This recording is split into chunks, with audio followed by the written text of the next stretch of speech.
अस्सलाम वालेकुम। Programme night addition में हम आपको खुशामदीद कहते हैं। नाजरीन, लगभग 3.5 साल हो गए पीटीआई हुकूमत को एक से बढ़कर एक चैलेंज दरपेश है। IMF के पास ना जाने का नारा लगाया, आज सबसे ज़्यादा गले पड़ा यही IMF का ही चैलेंज है। वज़ीर आज़म ये कहकर पाकिस्तानियों का दिल खुश करते रहे कि उनकी टीम की पूरी तैयारी है। मियाँ नवाज शरीफ के दौरे हुकूमत में वो सारी बातें ख्वाब जैसी लगती थी, लेकिन वो बातें जब आज याद आती हैं तो आज भी ख्वाब जैसी लगती हैं। प्राइम मिनिस्टर यहाँ तक दावा करते रहे हैं कि दुनिया भर से लोग जो है नौकरियाँ ढूंढने पाकिस्तान आया करेंगे, लेकिन हुआ क्या? पाकिस्तान में नौकरियाँ तो दूर, कारोबार भी बंद होकर रह गए। लेकिन आज वज़ीर आज़म पाकिस्तान ने गिलगित में खड़े होकर एक बड़े मजमे से खिताब में कुछ उसी तरह के अल्फाज दोहराए। क्या कहा प्राइम मिनिस्टर ने, ज़रा सुनिए। अमीर अमीर हो गया, गरीब गरीब हो गया। पाकिस्तान में एक माशी नाइंसाफी है। UNDP की रिपोर्ट है कि जिस सूबे में तेजी से गुर्बत कम हुई वो पख्तूनख्वा का सूबा था 2013 से 18 तक। मैं आपके दिन नोट कर लें, आगे आने वाले दिनों में जो टूरिज्म अब बढ़ेगी यहाँ, इससे सबसे ज्यादा फायदा आप लोगों को होगा। यहाँ आपको जाना ही नहीं पड़ेगा। लोग बेचारे यहाँ से इतनी दूर दूर जाते हैं नौकरियां लेने के लिए। इंशाल्लाह ये भी वक्त आ जाएगा, यहाँ लोग नौकरियां ढूंढने आया करेंगे आपके पास। वज़ीर आज़म के इस बयान के बाद वही इमरान खान याद आ गए जो डी चौक में एक कंटेनर पर खड़े होकर ये बातें किया करते थे। लेकिन खान साहब ये भूल गए हैं कि अब 3.5 साल हो गए हैं और वो 3.5 साल आम नहीं थे। इसमें सब कुछ था, मौका भी दिया गया, आपकी टीम भी थी, बिला शिरकत गैर और बाइख्तियार मुल्क के चीफ एग्जीक्यूटिव हैं आप, सारे इदारे आपके मातहत हैं, आप फैसले करने और कानून बनाने में आज़ाद हैं। फिर भी आपकी टीम महंगाई को कंट्रोल करने में कुछ कर नहीं पा रही है। आपकी प्लानिंग के दावे जो हैं वो धरे के धरे हैं। लेकिन आप खुद ही कहते हैं कि पाकिस्तानी माशरे के इस निज़ाम में अमीर अमीर से अमीरतर होता जा रहा है और गरीब गरीब से गरीबतर होता जा रहा है। अब ये दुख किसी आम आदमी को तो सूट करता है, मुल्क के चीफ एग्जीक्यूटिव को नहीं। हाँ, कौम के एहसास करने के दावे ज़रूर हैं और उनके लिए एहसास प्रोग्राम के ज़रिए 200 से ज़्यादा मंसूबे काम कर रहे हैं। लेकिन सवाल ये है कि इनके असरात महंगाई के पहाड़ को क्यों सर नहीं कर पा रहे हैं। अब 50,000 रुपये से कम आमदनी वालों को राशन खरीदने में 30% रियायत मिलेगी और इस मंसूबे का आगाज़ आज से ही किया जा रहा है। इन मंसूबों और तहरीक इंसाफ की प्लानिंग पर बात करने के लिए वफाकी वज़ीर बराए बहरी उमूर अली ज़ैदी साहब लाहौर स्टूडियोज़ में मेरे साथ मौजूद हैं। बड़ी रिक्वेस्ट पर आज प्रोग्राम में तशरीफ़ लाए हैं। अस्सलाम वालेकुम, बहुत बहुत शुक्रिया, बहुत शुक्रिया, थैंक यू वेरी मच। वादा पूरा किया, वादा आपने पूरा किया कि लाहौर आऊँगा तो तुम्हारे साथ प्रोग्राम करूँगा। Thanks once again.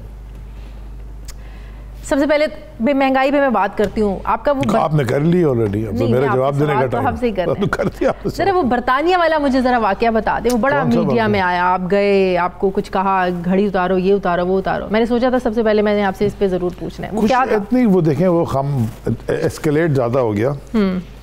वो देखें, मुझे उन्होंने वेस्टमिनिस्टर में बुलाया था, वहाँ के MPs ने जो पाकिस्तानी ओरिजिन या जो भी वहाँ पैदा हुए हैं लेकिन पेरेंट्स पाकिस्तान के हैं, उनका ताल्लुक, उन्होंने दावत पे, उनकी दावत पे मैं गया था।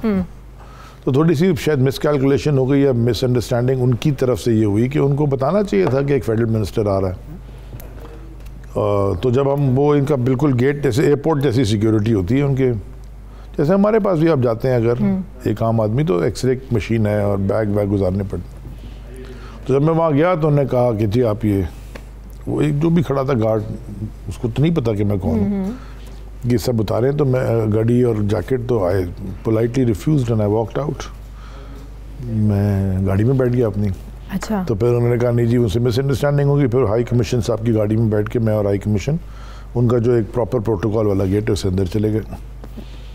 वो किसी ने शायद ट्वीट कर दिया क्योंकि वहाँ 15-17 लोग थे। तो मुझसे किसी ने मीडिया में पूछ लिया कि ये आपने क्यों किया। देखिए, मैं अली ज़ैदी तो नहीं गया था ना, एक प्राइवेट सिटीजन। मैं एक ऑफिशियल ट्रिप पे IMO का इंटरनेशनल मैरीटाइम ऑर्गेनाइजेशन की इलेक्शन था। उस इलेक्शन के मैं पाकिस्तान 30 साल बाद या 30 साल 91 में लास्ट काउंसिल का मेंबर था। मेंबर तो IMO के हम 1958 से हैं। काउंसिल की इलेक्शन की मेंबरशिप के लिए इलेक्शन लड़ने गया था, तो उन्होंने मुझे अपनी दावत पे बुलाया था वेस्टमिनिस्टर में। सो अगर उन्होंने मुझे बुलाया था तो फिर उनको एक जो भी वजीर को बुलाते हैं उसके प्रोटोकॉल्स फॉलो करते हैं। तो उन्होंने नहीं कि हम तो करते हैं जब वो यहाँ आते हैं। तो मैं चला गया। मैं 230 मिलियन की आबादी है, तो उसमें से मुझे वजीर बनाया गया ना। तो I am not Ali Zaidi, मैं प्राइवेट सिटीजन तो नहीं हूँ। ऑपोजिशन क्या तनकीद, उनकी तो कपड़े उतार देना है। मैं एज ए फेडरल मिनिस्टर गया था of a 5th largest country in the world. So फिर उन्होंने माफरत भी की, इतना बड़ा इशू नहीं था, लेकिन वो मीडिया में हाइप हो गई, लोगों ने अप्रिशिएट बड़ा किया। जहाज़ में मुझे लोग कह रहे हैं कि सर ये कोई खड़ा ही नहीं होता। मैं क्यों भीख मांगने नहीं गया था ना, मैं तो उन्होंने मुझे बुलाया मिलने के लिए। अब आप मुझे अपने घर में बुलाएं खाने की दावत पे और बाहर आपका गार्ड मुझे बोले कि चल बैग की तलाशी होगी और घड़ी उतारें, तो फिर मैं बोलूँगा यार मैं नहीं जाता हूँ। तो this is exactly what it was. तो आप देखिए, फ़ख्र होना चाहिए पाकिस्तानी होने पे, फ़ख्र होना चाहिए इस बात पे कि आप यहाँ तक अल्लाह ताला ने आपको एक मुकाम पे पहुँचाया। इसके साथ आपकी कुछ जिम्मेदारियाँ भी हैं। जैसे मैं आपसे बात कर रहा था, फ़ख्र में और गुरूर में बड़ा फ़र्क होता है। मुझे कोई गुरूर नहीं है, ना मेरी औकात है वज़ीर बनने की। अल्लाह ताला ने इलेक्शन जिताया, 4 इलेक्शन आपको पता मैं हारा हुआ हूँ, आप मेरे इंटरव्यू करती नहीं हैं, 5वां जीता। फिर प्राइम मिनिस्टर ने ये समझा कि अली ज़ैदी वज़ीर बन सकता है। मेरी प्राइम मिनिस्टर के लिए I am answerable to the Pakistani cabinet and to the prime minister. बिल्कुल। सो आई वाज रिप्रेजेंटिंग मैं पूरे मुल्क को रिप्रेजेंट करता हूँ। कोई भी जब किसी भी मुल्क का कोई आता है या जाता है, हम तो बड़ा प्रोटोकॉल देते हैं, जाहिर है। तो वो भी उन्होंने बड़े तरीके से अच्छी तरह उसके बाद किया। खाली मिसअंडरस्टैंडिंग शायद थी, but it's okay, but they were very apologetic और आगे खत्म हो गई बात। आपके पास ऑपोजिशन को तो शौक है ना, उनको पता है कोई नहीं उधर था, कोई नहीं यहाँ बैठ के उनको पता था वहाँ क्या हो रहा है 6 घंटे पीछे। सही, मीडिया है ना बताने के लिए सब कुछ। आपके पास बहरी उमूर की वजारत है, किस हद तक आप बेहतरी लाएँ अपनी वजारत में, कि आपकी वजारत मईशत में पॉजिटिव रोल अब तक क्या 3.5 सालों में प्ले किया है? देखें क्या कर सकते हैं? अब इसके 2 बैरोमीटर्स हैं। अगर आप मुझे हमारी वजारत को कंपेयर करें जो 47 से लेके और जब भी पोर्ट एंड शिपिंग डिवीज़न होता था मिनिस्ट्री ऑफ कम्युनिकेशन का, जब वजारत बन गई फिर 2000 में, और उसके बाद मैरीटाइम बन गई और हमारे 3 साल, अगर वैसे कंपेयर करें तो बहुत हाई मार्क्स अगर मैं खुद भी दूँ तो दूँगा। लेकिन अगर मैं खुद कंपेयर करूँ कि मेरे स्टैंडर्ड्स के मुताबिक मैं क्या करना चाहता था, तो मैं अभी गोल्स अचीव नहीं हुए। नहीं, मैंने बहुत सारा काम किया, लेकिन मैं अभी ये नहीं कह सकता कि मैं बिल्कुल खुश हो गया। मुझे अभी हमें बहुत सारा काम करना है, हम कर रहे हैं। 5 साल और चाहिए? नहीं, 5 साल क्या हो, ये कोई एक दिन में चीज़ 70 साल की गंद ठीक होने वाले नहीं है। आपने सिर्फ पूछा इकोनॉमिकली हम क्या करते हैं। एक छोटा सा फिगर आपको दे देता हूँ कि जब हम आए थे 2017-18 का जो पोर्ट कासिम ने टैक्स भरा था, सॉरी जो नेट प्रॉफिट था, नेट प्रॉफिट 2017-18 का, वो था 6.5 अरब रुपए। अच्छा, net profit after taxes, tax देने के बाद जो पोर्ट कासिम को बचा था, वो सिर्फ प्रॉफिट था। 2020-21 में तो पोर्ट कासिम ने सिर्फ 8.5 अरब टैक्स भरा है। तो ये पाकिस्तान बिजनेस हो रहा है, बिजनेस 18-19 करोड़ का हमारा, 18-19 अरब का हमारा प्रॉफिट है आप टैक्सेस के बाद। हमने सिर्फ 8.5 अरब टैक्स भरा है। अच्छा, आप और उसमें ज़मीन के सौदे वो वाले नहीं हुए जो पहले होते हुए। ठीक है, आपके किसी भी वजीर से पूछे, कहते हैं एक फाइल उठाओ उसमें करप्शन, दूसरी फाइल उठाओ उसमें करप्शन। आपके साथ भी ऐसे ये मामला है? मुझे फाइल उठाने की जरूरत नहीं, देख के नजर आता है कि इसके नीचे एचडीए बैठे हुए। नहीं तो है ना 100%। हमने इनहेरिट क्या किया, देखें आपने जो अपनी ओपनिंग स्टेटमेंट दी, अगर फाउंडेशन के अंदर सुराख हुए हो ना, तो आप जितना भी डाल दें उसे नीचे से पानी बह जाना। बिल्कुल। तो जो इमरान खान साहब को जो मईशत, खाली मईशत नहीं, जो पूरा मुल्क मिला था ना, वो उसमें छेद ही छेद हैं। और ऐसे भी छेद हैं जो पता ही नहीं था कि ये छेद है। असल में जब तक आप हुकूमत में नहीं आए आपको पता नहीं चल सकता कि ये यहाँ ये भी हो रहा है। देखकर आसान लग रहा था। कॉन्ट्रैक्ट्स में गड़बड़ है, लॉपसाइडेड कॉन्ट्रैक्ट्स हैं, गवर्नमेंट के खिलाफ डील्स की हुई हैं, गवर्नमेंट के खिलाफ इन द सेंस कि स्टेट के खिलाफ इंडिविजुअल्स या आउटसाइडर्स को बेनिफिट ज़्यादा कर रहे हैं। ये सारी चीजें हैं। तो ये कोई आसान काम नहीं था। मतलब कि आप लोगों को हुकूमत में आने के बाद अंदाजा हुआ, अगर आप हुकूमत में ना आए तो आते, तो जो डॉक्यूमेंट्स हम देखते हैं हुकूमत में बाहर बैठने वाले को तो नहीं एक्सेस होती उन डॉक्यूमेंट्स की, उसको क्या पता। अभी मैं आपको बता दूं कि कॉन्ट्रैक्ट्स में हमारे गड़बड़ है। आप तो रोज टीवी पे शो कर लें, आपको तो नहीं पता पोर्ट कासिम की या केपीटी के किस कॉन्ट्रैक्ट में क्या गड़बड़ हुई हुई है और क्या क्या आपने डील साइन की हुई है। और कुछ ऐसी चीजें होती हैं जो आप टीवी के ऊपर बैठ के नहीं बता सकते। आपको internally there are international implications, contracts बाहर के किए हुए हैं, स्टेट ने कॉन्ट्रैक्ट किए हुए हैं। तो स्टेट के कॉन्ट्रैक्ट अगर हमारी खिलाफ वाली हुकूमत ने भी किए, हमें उन तो करने पड़ेंगे। हम ये तो नहीं कर सकते कि हर वक्त अपनी पॉलिसी बदलें, लेकिन उनके अंदर रहते हुए हमें कुछ ना कुछ पाकिस्तान का भी तो फ़ायदा ठीक करने के लिए चीज़ें करनी होंगी ना, वो हम कर रहे हैं। उसमें फिर ऑपोजिशन आती है। देखें किसी भी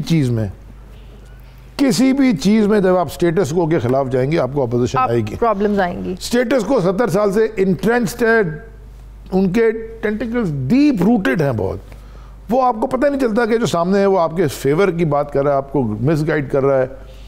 बहुत डीप स्टडी आपको करनी पड़ती है। देयरफॉर ये जो मुल्क आप कह रहे हैं ना बदल जाए, हमने बहुत चीज़ें, मैंने आपको सिर्फ एक एग्जांपल दी है, मैं आपको एक और, आपने वजारत की, आप आपने बात की ना $29,000 $29,000 रोज के पोर्ट कासिम में 4 ट्रक रेंट पे लिए हुए थे। अच्छा, $29,000 पर डे रेंट पे लिए हुए थे ट्रक। तो कितने हो गए? 10 दिन के 3 लाख।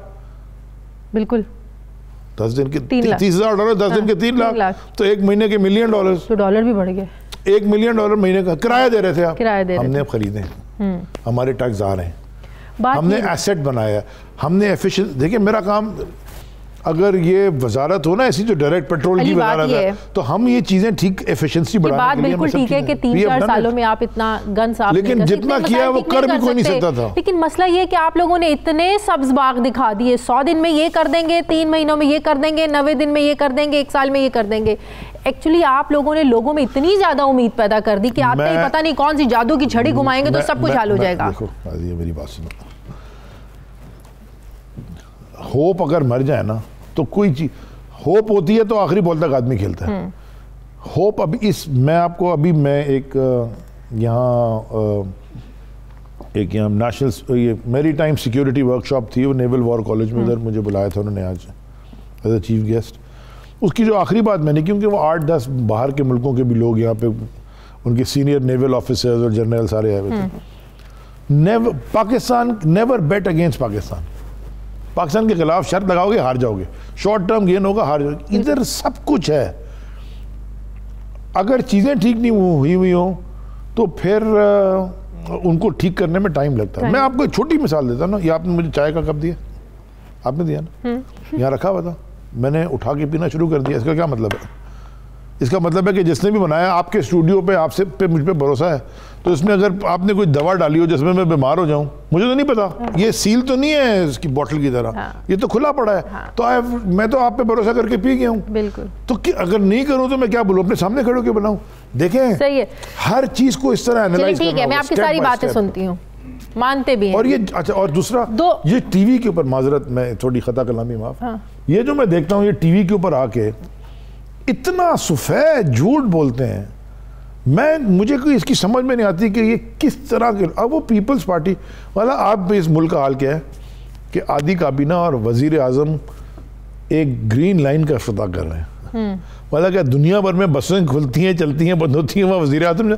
अभी मैं परसों महमूदाबाद नाला, मैं और असद उमर और हमारे बिलाल गफ़ार सारी टीम है, जो हमने कचरा उठाया है और नाले साफ किए, इंक्रोचमेंट साफ किए, रोडें बनाई हैं, हम उसका इफ्तिताह करने जा रहे हैं। अच्छा, वो कह रहे थे ना एहसन इकबाल कि हमारा मंसूबा है, क्रेडिट आप लोग ले रहे हैं, आप लोगों को उनको बुलाना चाहिए था, बड़ेपन का मुजाहरा करना चाहिए था आप लोगों को। एहसन इकबाल की बात को आप सीरियसली लेती हैं ऐसे? He is a politician. नहीं, पॉलिटिशियन तो बहुत सारे और भी हैं, उनकी हर एक की बात को इतना, वो तो बिलावल भी है, मेरे लिए, हमारे लिए सब काबिल इज्जत है जनाब। आप फिर सीरियसली लें उनकी बात को, मैं इन लोगों की बातों को मैं ज़्यादा सीरियसली लेता नहीं हूँ। अच्छा, ज़्यादा सीरियसली लेने की जरूरत नहीं, कोई नो लव लॉस्ट। अच्छा। इन्होंने जो किया है ना वो सारे पाकिस्तान को पता है, इसलिए पाकिस्तानियों ने हमें वोट दिया, अगली दफ़ा भी देंगे। यही मैं पूछने लगी हूँ, 2023 में आप लोग क्या समझते हैं, अगर कोई पीटीआई को वोट लेने में रुकावट होगी, वो क्या मैटर है? महंगाई होगा एक सबसे, जो चैलेंज है, हाँ, वो महंगाई है सबसे बड़ा, वो है कॉस्ट ऑफ लिविंग, महंगाई, इन्फ्लेशन।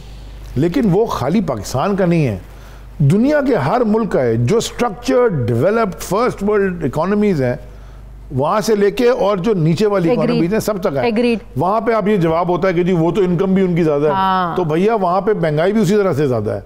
और यहाँ इनका, वो कहते थे ऐसे इकबाल जी, अली जदी कह रहे लंदन महंगा है पाकिस्तान से, तो है, लेकिन हमारे यहाँ महंगाई हर लेवल पे, हर जगह। बच्चों की फीस नहीं देनी पड़ती, वहाँ अस्पतालों में महंगी दवाइयाँ नहीं लेनी पड़ती, वहाँ सर्जरी के लिए रुलना नहीं पड़ता। मुझे एक बात बताइए, खैर ये जो ज़बरदस्त काम किया पंजाब गवर्नमेंट ने और केपी के गवर्नमेंट ने, ये जो सेहत कार्ड है, हाँ, ब्रिलियंट है, मगर वहाँ पे लोगों ने फिर अस्पताल की दवाएं को पैसे खाए नहीं हैं। जो देखें, उनकी पॉलिटिकल डिफरेंसेस हैं, लेकिन वो ये नहीं किया कि गटर के ढक्कन भी चुरा के ले गए और लोगों के बंगले उनसे बन गए। वहाँ ये भी नहीं हुआ, वहाँ ये भी नहीं हुआ कि पुलिस करप्ट है, ज़रूर होगी।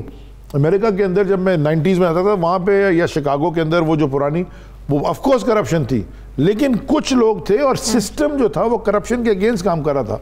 यहाँ तो सिस्टम आपको पुश कर रहा था करप्शन करने के लिए। हल्के में जाते हैं, सबसे पहला सवाल लोगों का क्या होता है? आपने 2018 के इलेक्शन से मेरे ख्याल में 2 हफ्ते पहले या शायद इलेक्शन से 10 दिन पहले मेरे हल्के में आके आपने आके और मेरे हल्के में प्रोग्राम किया था। मैं आपको फिर दावा दे रहा हूँ कि आप कराची आइए तो उसी जगह खड़े होकर उसी हल्के में प्रोग्राम करेंगे। बिल्कुल लोग ये कहेंगे कि जी महंगाई का इशू है या जो इस तरह के इशूज़ कोई गवर्नेंस के हैं, लेकिन आपको लोगों को मैं आपको ये भी दिखाऊंगा कि वो जो प्राइम मिनिस्टर के ने जो SDG फंड्स दिए हैं उसमें मैंने रोडें कितनी बनवाई हैं। मैंने 40 साल से रोडें नहीं बनी हुई थी, वो कितनी बनी है, पार्क्स कितने बने हैं, नाले कितने बने हैं, पानी का कैसा निज़ाम ठीक हुआ है, जो अपने SDG फंड से किया है। और ये बाकी जो बड़े बड़े नाले वो ठीक है। सो देयरफॉर देखें पूरी तरीके से आपको अली जैदी नहीं लेके चल रहा, ना ही पूरे चीज की जिम्मेदारी, हर जिम्मेदारी अली जैदी के कंधों पे। आप मुझे बताएं, इस्लामाबाद का रास्ता पंजाब से गुजरता है? पंजाब से होते हुए आप इक़्तिदार तक पहुंचते हैं, वानोसिब तक पहुंचते हैं। आपको पता है कि यहाँ पर बुज़दार साहब ने क्या हाल कर दिया, यहाँ पर कितने यहाँ पर IGs बदले, कितने चीफ सेक्रेटरीज बदले, लॉ एंड ऑर्डर की सिचुएशन यहाँ पर क्या है। आपके तो अपने लोग इतना क्रिटिसाइज करते हैं बुज़दार पे। देखें, बुज़दार साहब ने बहुत सारे अच्छे काम भी किए हैं, लेकिन अगर आप कहेंगे कि जो एक्सपेक्टेशंस थी जो इमरान खान साहब की और हमारी PTI से थी, वो उनके सामने जो चैलेंजेस है ना वो उससे एक्सपेक्टेशन से भी बड़े थे। So give the man credit where it's due. इन 3.5 सालों में एक दफा भी ये रियलाइज नहीं हुआ कि सही चॉइस नहीं थी ये? किसकी? ये मेरी चॉइस ही नहीं है, ये प्राइम मिनिस्टर की चॉइस है। व्हाटएवर, प्राइम मिनिस्टर पूरी तहरीक इंसाफ है ना। आप लोग किससे बिलोंग करते हैं? मैं तो PM ने बनाया वजीर, तो मैं बनाऊं ना। वैसे तो आप बहुत ब्लंट हैं। मैं ब्लंट हूं, मैं अभी भी ब्लंट हूं। मैं कह रहा हूं things could have been better. मैं ये तो नहीं कह रहा कि मैं अपने बारे में, आपको मेरी वजारत है, मैंने आपसे कहा कि it could have been better. हर जगह बेहतर हो सकते हैं, लेकिन you have to look at सारी डायनामिक्स को देखते हुए वो जो PM साहब ने फैसला किया। बुज़दार साहब कम अज़ कम मेरे साथ तो हमेशा एक्सेसिबल रहे हैं। मैं जब भी लाहौर आया हूँ वटेवर, और मैंने जैसे आपसे कहा वो सेहत कार्ड ज़बरदस्त काम किया है।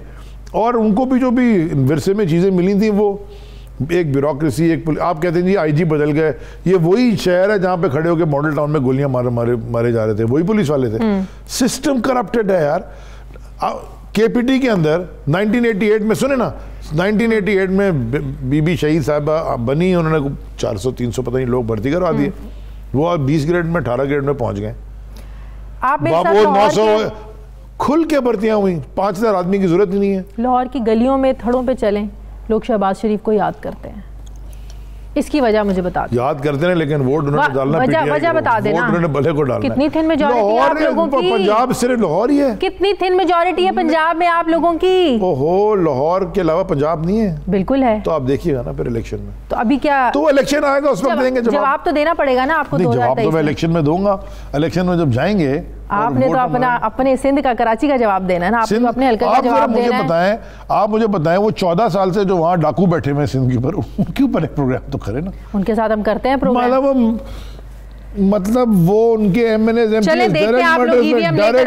डायरेक्ट मर्डर्स में इन्वॉल्व हैं इसमें। अच्छा, EVM, ये कितनी, ये वो इमरान खान है जो अपनी हुकूमत में खुद कहते हैं कि इलेक्शन मैंने ट्रांसपेरेंट करना। अगर सिंध के लोग लुट गए, मतलब कि उनको लूट के खा लिया गया, फिर इतने अरसे से क्यों वहां के लोग वोट दे रहे हैं? सुनना चाह रही हूँ। मैं आपको सीधा जवाब दूं, ब्लंट हूं ना? बिल्कुल। जो अल्ताफ हुसैन मार के लोगों को कराची में फिर भी वोट पड़ता था ना, बिकॉज कोई चॉइस नहीं थी। हम एक चॉइस बन के, आप तो बने ना, चॉइस थे। हम इसी तरह अगली दफा अंदरूनी सिंध भी हम ही चॉइस बनेंगे। अच्छा जी। जो अल्ताफ हुसैन कराची में करता था ना, वो जरदारी और कंपनी अंदरूनी सिंध में करते हैं। वो एक मुझे कहते हैं लोग, मैं बता दूं। अच्छा मेरी बात सुन लेना, ये बड़ा इंपॉर्टेंट मेरे दिमाग में एक पॉइंट आया। हाँ। कहना नहीं चाहिए, चलें। मुझे लोग कहते हैं ना सारी पार्टी वाले के, अली भाई आप हमारे साथ सिंध के दौरे पे चलें। मैं 1-2 दफा गया, मैं खुद अवॉइड करता हूँ जाना। क्यों? जो उधर खड़े होंगे ना लोग हमारे साथ, उसमें 1-2 लोग होंगे जो पढ़े लिखे लोग होंगे खड़े होके और कुछ करना, वो जी उनका तो ज़मीन का पानी बंद होगा, उनके भाई बकरी चोरी के इल्ज़ाम में अरेस्ट होंगे, उन पर जाली FIR कटेंगी। मेरे पास तो इख्तियार नहीं है सिंध में जाके करने का कि मैं उनको छुड़वाता फिरूँ। मैं उनके भले, ये जालिम लोग हैं ये वो उज़ैर बलोच इनकी पार्टी का नहीं, वो JIT तो पढ़े, मैं लेके आया था आपके साथ प्रोग्राम किए, पढ़े तो सही, उसमें लिखा क्या है, ये जो उमनी ग्रुप की कौन सी वो JIT जो बनी थी, जस्ट रीड इट। मेरी तो इसकी समझ में नहीं आती कि पछाता कौन है। मतलब आई कैन नॉट अंडरस्टैंड कि इस मुल्क में कानून, वो जो, मैं तो कानूनदान नहीं हूँ, लेकिन मैं जब पढ़ता हूँ ये बैंक अकाउंट डिटेल्स भी दी हुई हैं, वायर ट्रांसफर भी दिया हुआ, सारा दिया हुआ। फिर आसिफ ज़रदारी का अमेरिका का फ्लैट मैंने निकाल के सारी दुनिया में दे दिया, वो अभी भी वो कहते थे वो है ही नहीं। यार इसका मैं क्या, मेरी बात सुने, खुद तो कानून पूरे सिंध का, कराची का हाल सिर्फ पीपल्स पार्टी ने नहीं किया, जो आज आप लोगों के साथ इत्तेहादी बने हुए हैं ना यार, आप 3 साल उनका कितना हाथ है, मुझे इस चीज का जवाब दे दें। मेरी बात सुने, आप मुझसे कह रही हैं कि 3 साल में 70 साल का हिसाब दो, मैं 3 साल, तो आप 14 साल से सिर्फ 14 साल का हिसाब मांग रहे हो, मैं वो तो दे दें। आज इत्तेहादी जो बने हुए उनसे कोई हिसाब मांगे? देखिए एक MQM के जो गड़बड़ वाले लोग थे वो चले गए लंदन में, वो गायब हो गए, वो खत्म हो गए। दफ्तर खोल दें उनके, किसके? MQM वाले पे दफ्तर खोल देना, अगर सब कुछ बदल गया है। अरे जो भी उनके इश्यूज हैं वो हैंडल होके उनके दफ्तर, हमने तो उनसे वो तो हर दूसरे दिन धमकी देते हैं, क्या बात कर रहे हैं आप? तो हर दूसरे दिन नाराज रहते हैं। धमकी नहीं होती, नेगोशिएशंस होती हैं, पॉलिटिक्स होता है, गेम ऑफ एडिशंस और गेम ऑफ नेगोशिएशन। चलिए 3.5 सालों में नेगोशिएशंस होनी चाहिए, दफ्तर खोलने हैं कि नहीं खोलने हैं, ये तो आप लोगों ने उनको इत्तेहाद में शामिल जो इसको देख रहे हैं वो करेंगे, मैं इस कमेटी में मैं हूँ नहीं। ठीक है, बल्दियाती इंतखाबात को लेकर जो तरमीम हुई है, क्या एतराज़ात हैं आप लोगों को सिंध में? हाँ, आपने पढ़ी है? मैंने पढ़ी। मैं एतराज पूछ रही हूँ ना, मैं बता रहा हूँ आपको। ये 5 और मैं 6, हम इलेक्ट हो गए जी, एक डिस्ट्रिक्ट से इलेक्ट हो गए, तो एक ये इसने इलेक्शन लड़ाई नहीं है, यहाँ के हम में से 4 को खरीदेगा और आके नाज़िम बन जाएगा। इलेक्शन देखें, कराची जैसे शहर को ना, जैसे लंदन, न्यूयॉर्क, लॉस एंजलिस, ये बड़े शहर हैं, डायरेक्ट इलेक्शन से मेयर लाना चाहिए। इख्तियार तो उसको दें, वो मेयर तो झाड़ू नहीं खरीद सकता, वो कराची का क्या करेगा जो आप में बना के दे रहे हैं, सारा इख्तियार। ये 18वीं तरमीम के बाद डिवॉल्व कर दिया, भाड़ चूल्हे में उन्होंने किया, सारा इख्तियार तो CM हाउस में। मैंने इनसे जब नेगोशिएशन हुई थी, ये मैं कहना चाहता हूँ, इनसे वादा किया हमसे, असद उमर भी थे फेडरल मिनिस्टर, मैं भी था फेडरल मिनिस्टर, अमीनुल हक भी थे फेडरल मिनिस्टर, खुद CM साहब ने वादा किया, 2 उनके वजीर, FWO के हेड, NDMA के जनरल, कोर 5 सारे बैठे थे। उन्होंने क्या कहा, उन्होंने कि जी सिंध सॉलिड वेस्ट मैनेजमेंट, ये मैंने उनका एक मेरी इनसे रिक्वेस्ट थी, Sindh building control authority, Sindh water board, no sir, devolve करें, डिस्ट्रिक्ट पे लेके जाएं इसको, कम से कम रीजन पे तो ले जाएं। सूबाई हुकूमत के पास ही है, आज तक तो नहीं है ना, क्योंकि ये माल बनाने का तरीका है। वादा किया था मैं 1 हफ्ते में कर दूंगा, ये हफ्ता पता नहीं किस लम्हा का, कितने दिनों का हफ्ता है। बेवकूफ़ बनाने में मास्टर हैं। देखें अदालत जाएंगे आप लोग इसको? हम मेरे ख्याल में जो ये लॉ है इसके ऊपर तो कोर्ट में चला गया। खुर्रम शेर ज़मान जो हमारे MP हैं, इस संडे को हम एक बड़ा पीसफुल और बड़ा प्रोटेस्ट हम करने लगे असेंबली के सामने। मैं खुद जाऊंगा उसमें, मैं खुद जाऊंगा उस प्रोटेस्ट में इस बिल के खिलाफ। अगर कानून तो बन गया ना, जिस तरह आप लोगों ने बना लिए, ऑपोजिशन चीखती रहेगी, चिल्लाती रहेगी, मेरी बड़ा चिल्लाती रहेगी, सुन लेना। टोटल इनको हमेशा कहा बैठ के, मेरे 3 बिल्स पास हुए इस ज्वाइंट सेशन में, 3 1.25 साल 1.5 साल वो नेशनल असेंबली की कमेटी में गए। वहां से फिर नेशनल असेंबली की कमेटी मेरी जो है उसको आमिर मक्सी साहब चेयर करते हैं, जो कि पीपल्स पार्टी के हैं। उन्होंने वो बिल इंट्रोड्यूस कराए थे हाउस में, वो वहां से पास हुए, सेनेट में गए, सेनेट वालों ने ऐसी खामा में टींटी पापा लगाई, हमने ज्वाइंट हाउस में पास अच्छा, अदालत में आप जा रहे हैं, डिस्कस ही नहीं किया हमसे। हमारे सिस्टम का तो आपको पता ही है। MQM ख्वाजा इजहारुल हसन साहब कह रहे थे कि 2013 की उन्होंने एक बल्दियाती इंतखाबात की वो दी हुई है तरमीम, जब prime minister of Pakistan has gone to the supreme court, supreme court में केस फाइल किया हुआ है उन्होंने इसके ऊपर। तो सुन लेना, तो फिर आप लोगों को ऐसे इलेक्शन में हिस्सा नहीं लेना चाहिए जिसमें बाइख्तियार ही नहीं है। अभी वो फैसला हम करेंगे जब हम वहां पहुंचेंगे, लेकिन हम इनको खुली छुट्टी भी नहीं दे सकते ना, तो हमें बैलेंस करके देखना होगा करना क्या। हम ये होने नहीं देंगे। इन अदर वर्ड्स आपको एक्सेप्ट करना ही करना, हम नहीं करेंगे। आप देखें हम क्या करेंगे, ये हम चेंज करवाएंगे। क्या चेंज करवाएंगे? कानून में हम नहीं बताए ना कैसे करवाएंगे, कानून तो बन गया। This is not acceptable. Public pressure भी कोई चीज होती है, पब्लिक के लिए कानून बना ना। आप लोगों ने पब्लिक प्रेशर कितना को ले लिया? मुराद अली शाह के लिए बना है क्या कानून, या पब्लिक के लिए बना है? तो ये लोकल बॉडी सिविक ऑपोजिशन क्या कह रही है? ईवीएम किसके लिए? ईवीएम किसके लिए? ईवीएम में ट्रांसपेरेंसी आएगी पूरे पाकिस्तान दुनिया में। या आप लोग कह रहे हैं यार क्या मतलब है? हम उनको कह रहे हैं आप चेक कर लें, चलें आ जाएं ईवीएम मशीन लगाते हैं, आप अपनी मर्जी से चेक करवा लें। तो ये बल्दियाती इंतखाबात पे डेमो आ जाएगा ना सामने, तो कराए ना चेक। हाँ तो होगा ना यार, पहले खुद तो अंदर आके चेक कर लेना इलेक्शन कमीशन में। हमने कब मना किया? हमको छुपा थोड़ी ना। वो तो तनकीद बराए तनकीद नहीं होती, तनकीद बराए इसलाह होनी चाहिए ना। हम अगर तनकीद कर रहे हैं इनको, हम तो कह रहे हैं कि डिवॉल्व करो और पावर तो नीचे लोगों को। आप कह रहे हैं जी सारा का सारा हमने सीएम हाउस में रखना है, तो हम तो उसको कंटेस्ट करेंगे। हम ये तो नहीं कह रहे कि सारा का सारा कंट्रोल ईवीएम का इमरान खान साहब के हाथ में होगा, बटन दबाते रहेंगे। नो, ट्रांसपेरेंसी लाना चाहते हैं, रिजल्ट जल्द दिया, हर इलेक्शन में आगे रोते हैं रोज। लेकिन ऑपोजिशन के साथ बैठ के उनके साथ मामला तय करके आप लोगों को कानून साजी करनी चाहिए थी, ताकि कहाँ की है, कहाँ की है? हर एक से बात की। उनकी मुसीबत आमिर लियाकत को कैसे लेके आया? उनकी मुसीबत मैं दरखास्त की मैं लेके आया। वो तो नहीं आना चाह रहे थे। नहीं, मैंने उनसे दरखास्त की तो लेके आया। मैं खुद जाती तौर पे मैं उनको लेके आया था। वो कहते हैं मुझे कुछ दे के आप आमिर लियाकत को फोन पे लें और पूछें इनको कौन, अभी फोन पे लें पूछने कौन लेके, मैं लेके आया। हाँ, वो इसीलिए तो पूछ रही हूँ क्या मैं दरखास्त करके लेके आया था। मैंने उनसे कहा कि आमिर हमें समझाया, उनकी जो यार पॉलिटिक्स है, अगर उनकी कोई ग्रज था, असल में उन्होंने पीएम के साथ अपनी मोहब्बत का इजहार ऐसे किया, जज्बाती आदमी है कि आप मुझे इस्तेमाल नहीं कर रहे, मैं ये कर सकता हूँ, मैं ये कर सकता हूँ। उनकी कोई बातें ठीक थी तो ठीक होगी, बात अच्छी बात है। लेकिन उन्होंने कहा था कि मतलब वो अगर अपने राय का इजहार इस तरह करना चाहते हैं तो उन्होंने, मुझे तो उस सवाल का जवाब चाहिए। मैं जानना चाहती हूँ क्या दे के लाया। वो कहते मुझे कुछ दे के लाया गया। दुआ। ये कोई डिप्लोमेटिक सी बात कर, मैं आपको बता रहा हूँ। मैं उनसे बात की बैठ के, मैं दुआ दे, कल रात भी मेरे लाहौर में उनसे बात हुई, मैं इधर आया हूँ ड्राइव करके। वो मेरी पार्टी का हिस्सा है। हाँ। अगर कोई नाराज है तो इसका मतलब तो नहीं कि मेरा दुश्मन है। हो सकता है मैं नाराज हो जाऊँ कभी, लेकिन जरूरत के वक्त पर काम तो उन्होंने आना होता है ना। नहीं, उसके हमारे वोट सिर्फ एक वोट तो नहीं था ना। वो आज कोई मेरी बात 8-10 वोट से ज्यादा थे ना जॉइंट हाउस में। वो तो शुरू से ही नाराज हैं आप लोगों से। प्यार का रिश्ता है, शुरू से नाराज है। प्यार का रिश्ता है उनसे भी। काफ लीग आप लोगों से नाराज रहती है, उनसे भी प्यार का रिश्ता। सारे सब आपसे नाराज है। जिससे प्यार अगर नहीं नाराज एक लोग तो आप एक दूसरे से नाराज नहीं है, वो भी बड़ी नाराजगी है वैसे अंदर। बहुत बहुत शुक्रिया वफाकी वजीर बराए बहरी उमूर अली जैदी साहब मेरे साथ थे, थैंक यू सो मच। मुझे ब्रेक लेनी है नाज़रीन, वापस आते हैं छोटे से वक्फे के बाद।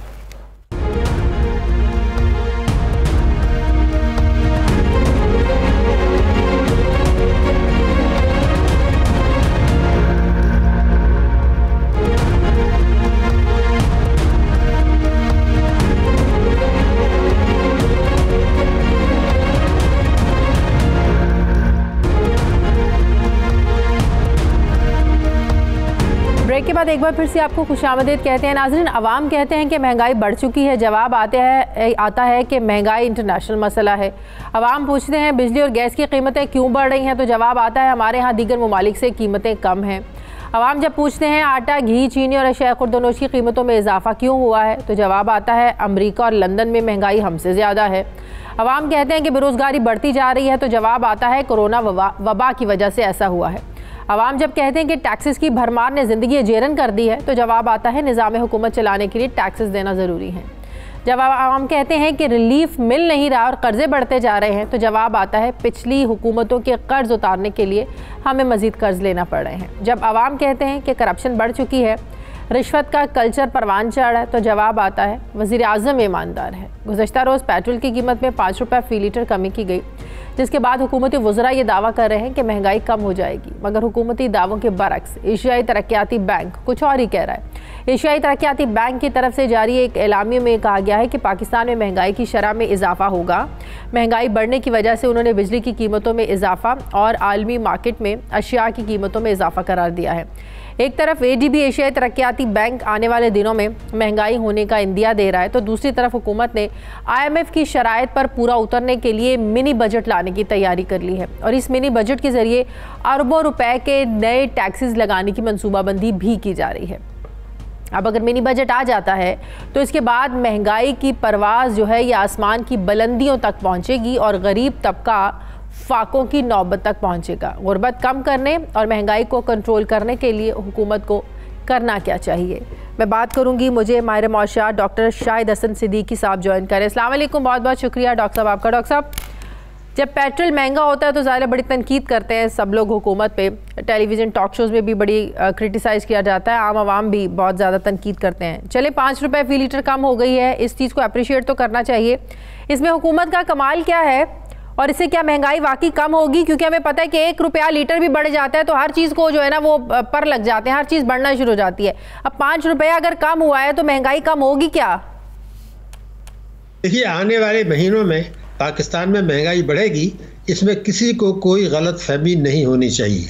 ये जो कमी की है ये 15 रोज़ के लिए है, लेकिन अगर आप इसकी तफसील में जाएं तो आलमी मंडी में जो कीमतें कम हुई थी उसका पूरा फ़ायदा हुकूमत ने आवाम को मुंतकिल नहीं किया है। अच्छा। बल्कि टैक्स चोरी के नुकसानात को बदस्तूर जो है वो पूरा कर रहे हैं पेट्रोलियम मसनूआत वगैरह से।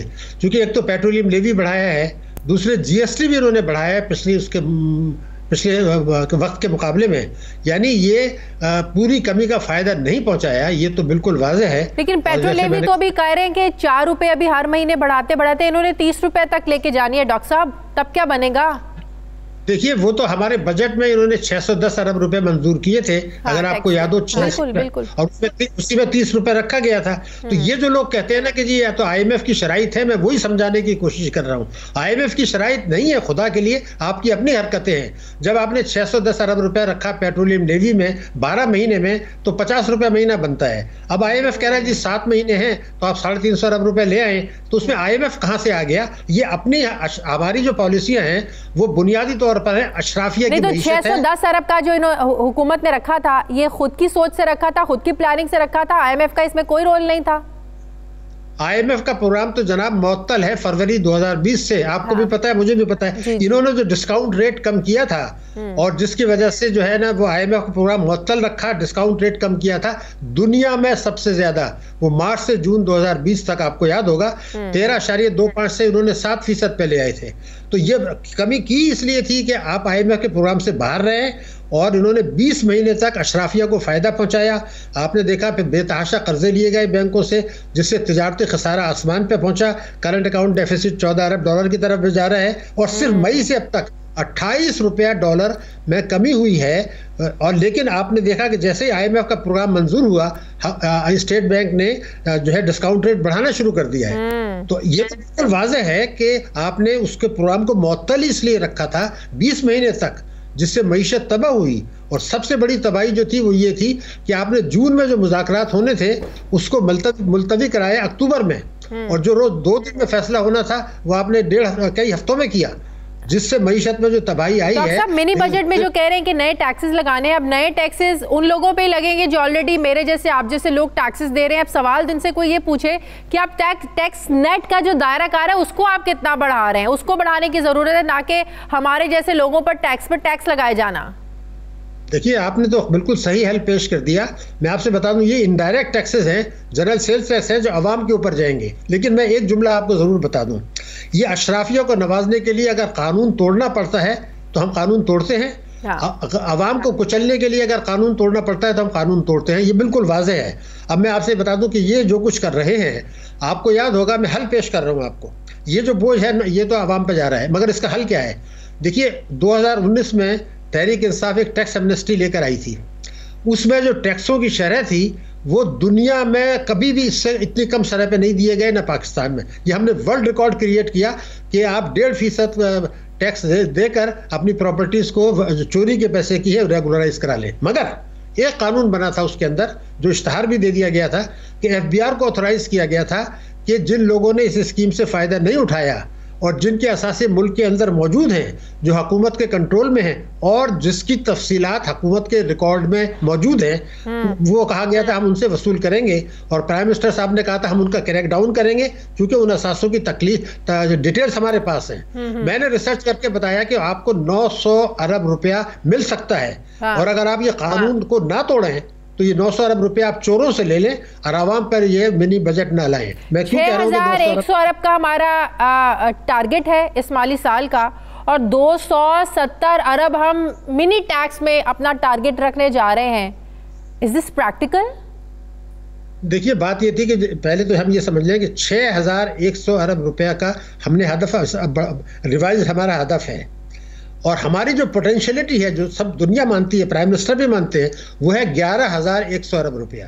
तो ये जो 5,000 अरब रुपए शॉर्टफॉल है, ये इनकम टैक्स की मद में है। यानी मालदार लोगों से हम टैक्स नहीं ले रहे, उस नुकसान को हम पूरा कर रहे हैं जनरल सेल्स टैक्स से, बिजली के नरखों से, पेट्रोल के नरखों से। यानी मालदार लोगों से कानून तोड़ के या कानून नहीं बनाकर आप टैक्स नहीं ले रहे 5,000 अरब रुपया। और लोगों पर आप इनडायरेक्ट टैक्सेस लगा रहे हैं, जीएसटी लगा रहे हैं, पेट्रोलियम मसनूआत, बिजली, गैस। ये वो तबाही है। अशराफिया की मईशत, बेसाखी की मईशत जब तक रहेगी, इस किस्म की नाइंसाफी और जुल्म होते रहेंगे। मैं फिर कह रहा हूँ कि ये बिल्कुल मुमकिन है कि ये जो अवाम मिनी बजट आ रहा है, अगर कानून पर अमल करें, मैं उसकी मिसाल आपको दे दूं, एक आदमी के पास 1 करोड़ रुपया कौमी बचत स्कीम में लगा हुआ है, हुकूमत को पता है, उसने टैक्स एमनेस्टी से फायदा नहीं उठाया, चोरी का पैसा है, उस पर टैक्स लेते में क्यों शर्माते हैं? यानी आप करोड़ों रुपए लोगों को, 22 करोड़ आवाम के ऊपर तो टैक्स डाल रहे हैं। उस चोर को जो खुद कहता है कि ये मेरा चोरी का पैसा है, मैंने इनकम टैक्स डिक्लेयर नहीं किया, उसमें आप कौमी स्कीम है उसको एक खत लिखेंगे, सिर्फ 2 लाइन का, कि जी कानून के तहत आपने एमनेस्टी से फायदा नहीं उठाया, ये आपका जो 1 करोड़ रुपया इनकम टैक्स में डिक्लेयर नहीं है, हम आपसे टैक्स ले रहे हैं उसके मुताबिक, और आप नहीं देंगे तो हम ये आप इसको कैश नहीं करा सके। बहुत बहुत शुक्रिया। हमारे मौशा डॉक्टर शाहिद हसन साहब मेरे साथ थे। नाज़रीन, मुझे प्रोग्राम में एक ब्रेक लेनी है, वापस आते हैं छोटे से वक्फे के बाद।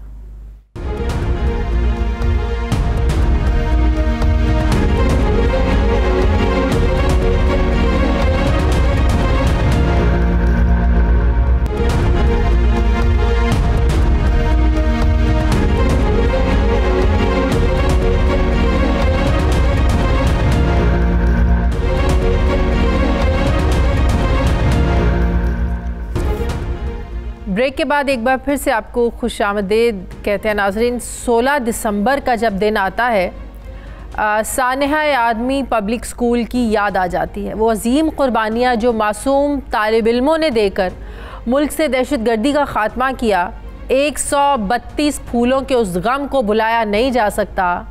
लेकिन इसका दर्द कई माह बाद उस वक्त कम होना शुरू हुआ जब सानहे में दहशतगर्दों के हाथों ज़ख्मी होने वाले बच्चों ने दोबारा से वही सब्स कोट पहनकर मुस्कुराना शुरू किया। मुझे ज्वाइन कर रहे हैं नाज़रीन दिफाई तज्ज़ियाकार जनरल रिटायर्ड अमजद शुएब साहब। अस्सलाम वालेकुम, बहुत बहुत शुक्रिया जनरल साहब आपका। जनरल साहब, ऐसा लगता है कि जैसे कल की बात है, जब भी 16 दिसंबर आता है, 7 साल हो गए हैं, तो वो सारे गम, वो सब कुछ ताज़ा होना शुरू हो जाता है। हम तो खैर उस तरीके से महसूस नहीं कर सकते, जिनके बच्चे, जिनके प्यारे इस दुनिया से चले गए, जिन माओं ने इस आस्ते से तैयार करके बच्चों को भेजा था कि वो मुस्कुराते हुए चेहरे दोपहर में वापस जब आएंगे फिर देखेंगी, लेकिन अल्लाह की मर्ज़ी कुछ और हो गया। इस वाक़े के बाद आज हम कितना मजबूत हैं। आज दहशतगर्दी का मुकाबला तो ये कौम पिछले 20 सालों से कर रही है जनरल साहब, लेकिन इक्का दुक्का वाक़यात जो आज हो रहे हैं, क्या इससे हम कह सकते हैं कि दहशतगर्दी का मुकम्मल खात्मा हो गया है? बिस्मिल्लाहिर्रहमानिर्रहीम। देखिए, दहशतगर्दी का मुकम्मल खात्मा तो नहीं हुआ, और वो शायद उस वक्त तक ना हो जब तक कि इन लोगों को बाहर से एक, आप कह लीजिए कि प्रोटेक्शन हासिल है, कोई जगह मिली हुई है जहां ये बैठे हैं। ये एक अलमिया है। और दूसरी तरफ ये भी है एक अलमिया कि हमारी अपनी सफ़ों में छुपे हुए लोग हैं। जैसे जब दरबे अज़्ब लॉन्च की गई तो ये लोग बहुत सारे भाग के अफगानिस्तान चले गए। बाद में कहना शुरू किया कि जनाब ये अब महाजिर हो चुके हैं, महाजिरीन को पाकिस्तान वापस आए। उनकी आड़ में या उन्हीं में वो लोग शरीक होते हैं, शामिल होते हैं, जो यहाँ आके टेररिज्म भी करते हैं।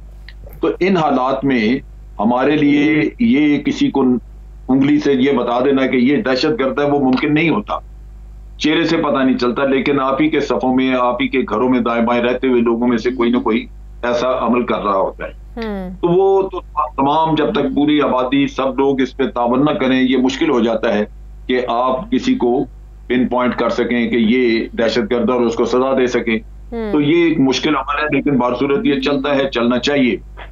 असल चीज ये है कि जहां हम सानिया पेशावर ATS की बात करते हैं, हमें बड़ी हमदर्दी है। हमारे प्यारे प्यारे बच्चे थे, हमें जो कुछ भी मुल्क कर सका उनके लवाकिन के लिए किया, क्योंकि बच्चे वापस नहीं आ सकते, कोई भी गया हुआ वापस नहीं आ सकता, तो दुख तो वहीं रहता है। उसका मदावा करना बड़ा मुश्किल है उस दुख का। लेकिन बदकिस्मती ये है कि हम पूरे मुल्क का नहीं सोचते। मेरी नजर में तो बेशुमार वो बच्चे हैं जिनके बड़े उठ गए, मारे गए दहशतगर्दी में, और वो यतीम है और उनका पुरसाने हाल कोई नहीं। बिल्कुल ऐसे ही मैं कई लोगों को देखता हूं जो बच्चों को अब लेके फिर रहे हैं, माएँ लेके फिर रही हैं कि उनको कहीं पनाह मिले, उनको कहीं दाखिले मिल जाए स्कूलों में, कुछ हो जाए उनका। तो ये एक मुश्किल वक्त उनके लिए जो है वो बहुत ज्यादा मुश्किल वक्त है। और इसके साथ साथ मेरी नजर में वो भी पाकिस्तान आर्मी के जवान और वो लोग मौजूद हैं जिनके आजाद चले गए, और वो आजाद के हिसाब से वो लोग हैं जिनकी जिंदगियां बेकार हुई पड़ी हैं और उनकी जिंदगियों को कारआमद बनाने के लिए पाकिस्तान आर्मी स्ट्रगल कर रही है। उनके आजाद नहीं है, ना वो कमाने के काबिल है और ना ही सिर्फ अपनी जिंदगी वो किसी ढंग पे गुजारने के काबिल है। तो ये एक बड़ा मुश्किल वक्त उनके लिए है। तो हमें ये चीज देखनी होगी कि यहाँ पे सिर्फ APS के वाकये का हम जिक्र करें या आप जो तो जनरल साहब फिर ऐसे में जब हम ये बात करते हैं TTP से मुज़ाकरात की जो हुए भी, पहले भी 6-7 बार मुज़ाकरात हुए, कामयाब नहीं हुए, फिर हमने शुरू किए, अफ़गान तालिबान जो है वो उन्होंने सालिसी का किरदार अदा किया, यहाँ तक कि कहा कि हमारी ज़मीन इस्तेमाल होगी अगर किसी मुल्क के ख़िलाफ़ तो हम उसके ख़िलाफ़ कार्रवाई करेंगे। तो पिछले दिनों आपने देखा कि पोलियो टीम के साथ मौजूद पुलिस एहलकारों को शहीद किया गया। तो वही मैं इक्का दुक्का वाक़यात की बात कर रही हूँ कि ये लोग तो पीछे से पीठ में छुरा घोंप रहे हैं। तो ऐसे लोगों के साथ हम बात करने का सोचते भी क्यों है? क्या मजबूरी है जनरल साहब? देखिए, बात ये है, दोनों तरह के दलाइल मौजूद है। बिल्कुल, जो मुजरिम लोग हैं उन्होंने बड़े कत्ल किए, उन्होंने बहुत ज्यादतियां की, उनसे बात नहीं होनी चाहिए। आप किसी मुजरिम से, कातिल से कैसे बात कर सकते हैं? लेकिन ये भी हकीकत है कि वो हमारे मुल्क में, हमारे हाथ में नहीं है, वो किसी और जगह मौजूद है। और अगर वो दहशतगर्दी करते हैं और करते रहें तो जो लोग कहते हैं जी बात करें, वो ये कहते हैं कि आप क्या एक और APS के वाक़े का इंतजार कर रहे हैं कि वो हो तो फिर आप कहेंगे कि जी आपने बात करनी। सो दोनों तरफ से बातचीत है, लेकिन चूंकि आपके हाथ में नहीं है, वो लोग बाहर हैं। हाँ, एक मौका दिया उनको सिर्फ इस वजह से कि वो पाकिस्तान के आइन और कवानीन के मुताबिक अगर चलना चाहते हैं तो बात करें, और उसमें कवानीन यही थे कि जिन लोगों ने जराइम किए हैं बड़े शदीद, उनकी कोई माफी नहीं। नेचुरली इन इस तरह की जब हम बात करेंगे तो मुज़ाकरात तो कामयाब नहीं होंगे, क्योंकि वो तो लाजमन अपने लिए आपसे कुछ अफगान तालिबान में इतनी सख्त है कि वो इन छोटे छोटे ग्रुप्स को काबू कर सके। TTP अगर कार्रवाई करती है, TTP के खिलाफ कार्रवाई कर सके। मेरा अपना अंदाजा है कि अफगान तालिबान हमसे दोगली गेम खेल रहे हैं। हाँ। वो उनके अंदर इनके लिए एक नरम गोशा मौजूद है, वरना बातचीत की बात क्यों करें? बड़ी सीधी सी बात है, जब आपने लिख के एक इंटरनेशनल एग्रीमेंट किया जिसमें आपने कहा कि इन लोगों को यहां से हम नहीं करने देंगे कोई भी दहशतगर्दी किसी के खिलाफ, तो ये फिर आपकी जिम्मेदारी है। अब बातचीत की तजवीज कैसे लेके आ गए? लेकिन आपकी मजबूरी यही है कि वो लोग आपके हाथ में नहीं। बहुत बहुत शुक्रिया दिफाई तज्ज़ियाकार जनरल अमजद शुएब साहब थे, बहुत शुक्रिया। नाज़रीन, हमारे प्रोग्राम का वक्त खत्म हो गया, फीडबैक ज़रूर दीजिएगा, अपना ख्याल रखिएगा, मुझे इजाज़त दीजिए, अल्लाह हाफिज़।